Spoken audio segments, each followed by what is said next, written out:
Hey friends, I'm at Pahrump, Nevada at a Hawa caravan, and I met up with some really cool people. And one of the people that I met, his name is Brownie, and he has a schoolie, and we're going to talk to him today about what he did. That's really, really cool. So here we go. So this is Brownie. Hi, Brownie. And this is his schoolie. And he's got some solar panels out here. He's got some solar panels on his windshield there. Tell us a little bit about that. All right, so these are folding panels.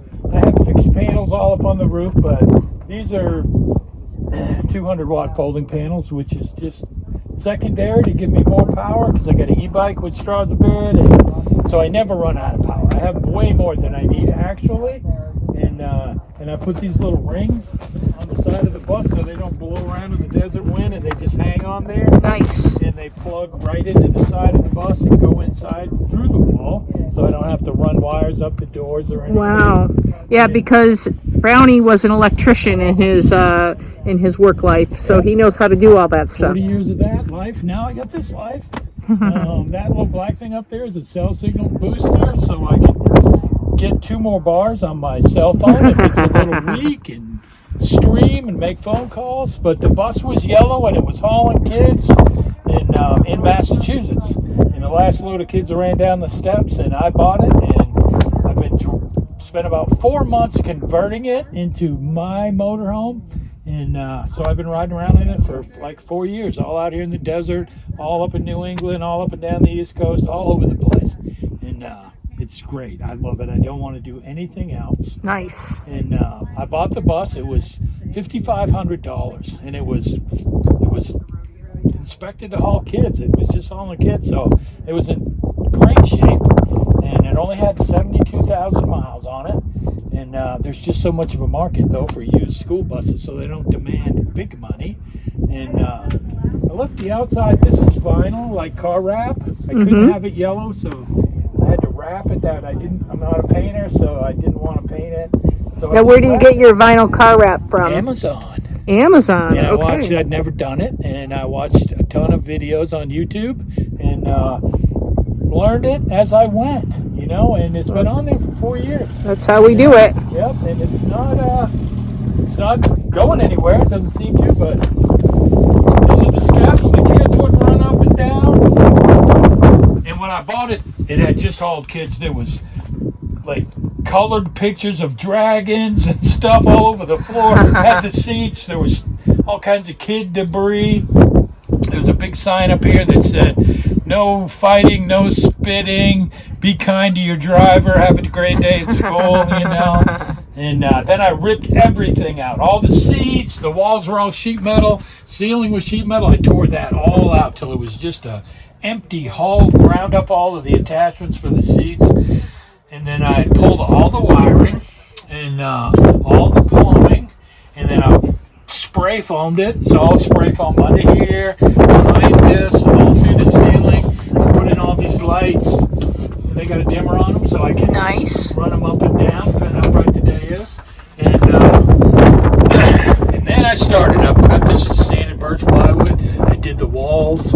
This is cedar tongue and groove, so it can follow that little roll of the bus. And I put in little stuff like this is a boat fan, blow on me and all that. I put these screens in. I put them on hinges so I don't have to stack them, and I can just open the windows and then put the bug screens back in, because we do get bugs out here in the desert. And then I built this dinette, and I put it on a slide in case you want more room one way or the other. And then these, I just watched videos and did my own upholstery. I got a quote from a boat guy. He said, "I can make you those for $800. I said, "Yeah, I've got about $50 in this." And there's storage underneath of both of those. This table pops off and drops down, and they all pull together. And somebody can sleep there, though nobody's ever slept there, but they could. And then I put the shower in. This was a big thing. I wanted a shower, so this is my shower head right there, and it's also hanging storage for shirts and jackets and all that stuff. Yeah. And then I built this thing, and I formicated the top of it, and it's just a bar sink. It's kind of deep, but all your glasses and stuff right in there. Can't waste that run. Okay, yeah. And this pulls out, and it can even go out that window if you wanted to. Oh, nice. Shower outside. And these were kitchen cabinets at Home Depot already built, and they were meant to go like that. Oh, yeah, nice. I turned them on their sides and just use them for food storage. I like that idea. On them and all of that. A 2-burner gas stove. I have plenty of solar, so I got 110 in here, and I can run an air fryer. This is my refrigerator, freezer. It's on a slide, so one side's the refrigerator, one side's the freezer. And you said that was bougie, right? Bougie RP. Bougie, bougie, yep. Yep, and it's 4 years old, and it's never missed a minute, you know? And this is just a big monitor, big tablet, and it's on hinges, so I can hinge it out this way and watch TV there, or I can hinge it around here, and I can lay in the bunk. And all of this stuff is like copper tubing, 1/2-inch copper tubing, and it shines up real nice. Once in a while I polish it for curtain rods. Yeah. And my shower rod and my towel rod is all 1/2-inch copper tubing. Oh, I love it. And then this is a file cabinet I bought at Habitat for Humanity for $10. 4 drawers, and they automatically lock, so nothing comes open. And there's a lot of wire run down the side of this, and there's wire runs, and they go back under there. But this is like my inverter switch. I turn that on, all my 110 stuff gets hot. This is my battery monitoring. You're at 100. I'm at 100. This is my diesel heater, which blows out right here. Yep. So the diesel heater, all that's under the bed, and just 12-volt outlets. That's the inside part of the cell signal booster right there. That puts out, it's like kind of like a modem, I guess. Puts that out. Little fans everywhere if you're laying back in the bed. It's stuffy.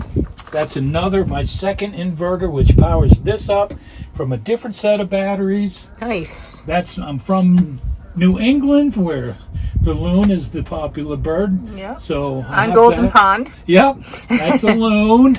And this little bus I bought in Mexico from a guy that made it. It's Day of the Dead. All the skeletons are riding out of the cemetery one day a year for their big... Yeah, we can see in there the little skeletons. How cool is that? Yeah, I made that, or I bought that from a guy that made it. My 2-burner gas stove.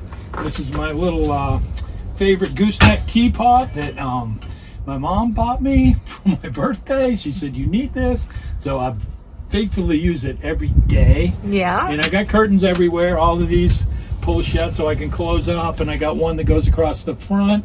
So yeah, at nighttime I can close that all up if I want to.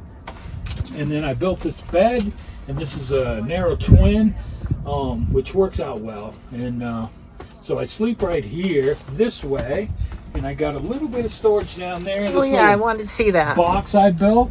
Oh yep. And I got 6 of these things that go in there, and I keep clothes in them, and some odds and ends down there.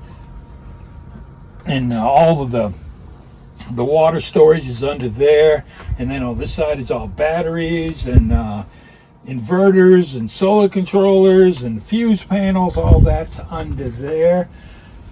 And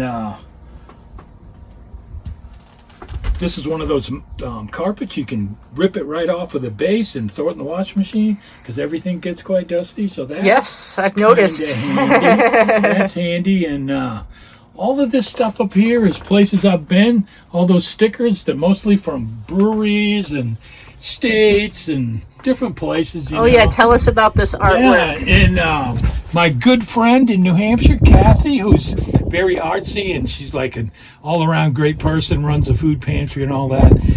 She did this for me. She saw the bus and said, hey, I can paint you something. I said, well, do a desert scene. And then I was like, how about a wolf howling at the moon? So she did that one. And then she did the gypsy bus. Yeah. And then I just gave her this piece of wood up here, and I said, you know, whatever. And she came back with the gypsy soul thing. Oh, I didn't see that before. Yeah, so she's quite talented. Yeah, she is. Her little art gallery, which drives all over the country. Yeah. Yep. And I got a camera that's in the back window because you can't see out the back. So when I'm driving, this is Wolf Box, I think. But this is really a monitor. The rear view mirror is behind Oh, okay, all right. and it all runs off of solar. So if I switch that on, it takes a minute for it to boot up. There it goes. Boom, now I can see behind me, right? As I'm driving down the road, I can see who's back there, and it's touchscreen, so I can move it around. Oh, I love that. Yeah, it's really, I love that. And this is my the school bus radio was crap, so I got this little Bose Bluetooth speaker and sit there and I listen to music and audio books and driving directions. And this had a camera on it, watching little Johnny, so you can show mom what a rotten kid she has. You know? She said he wouldn't do that. Yes, he would. Let's watch. And there was a camera there. There was all kind of recording equipment up here, and they left it all in. I pulled all out and made that into my cell phone holder. And nice. I sit here and I watch the GPS roll and look out the back. And there's the flashing kid lights that are up in the front to let you know to don't go by the bus. I pulled those out and I put these big off-road floodlights. That's the switch that turns them on. It'll light up this whole desert. If you're out here in the dark and you don't see what's up there because it's all rutted up or whatever. Yep, in my little tray I can sit and eat lunch there or whatever. This is my favorite spot to sit here and open the kid doors and look at the views and the mountains and the breeze. And I do have screens over there. I know. Let's look out here for our view. Look at that view. It's kind of windy out today, but what a beautiful view. Absolutely. It's another beautiful day in the desert, as most days are. And, yeah, that's... How long have you been on the road? This is my 4th year full time. And since I built the bus, I sold a house when I retired in Minnesota and went to New Hampshire, bought this bus, built it out, got it all legal, insured and all that, and I took off. I go back to New Hampshire for about 2 months a year because I got so much family up there. And then the rest of the year I come out here and I meet up with a group that I travel with, and we travel together, and we're always looking for new people. So seems like Michelle might be interested in traveling some with us. Yes. And we have lots of adventures. We do lots of desert camping, but we do other things too. We harvest host, which means going to breweries and distilleries and churches and restaurants, which is always a fun place to overnight, along with Cracker Barrels and rest areas and parking rides and all of that stuff. So there's plenty of places to go. We never really pay to camp anywhere, and we just have the best time. That sounds awesome. Absolutely. Well, I really appreciate you taking the time to share this story with me and to share this great work that you did on this bus. This is phenomenal. I love it. I want a bus now. Yeah, they're but, great. you know, still have my van, so I guess I'm stuck with that for a while. Yeah, but yeah, I really appreciate you taking the time. So we're going to say goodbye, Brownie. Goodbye, YouTube world.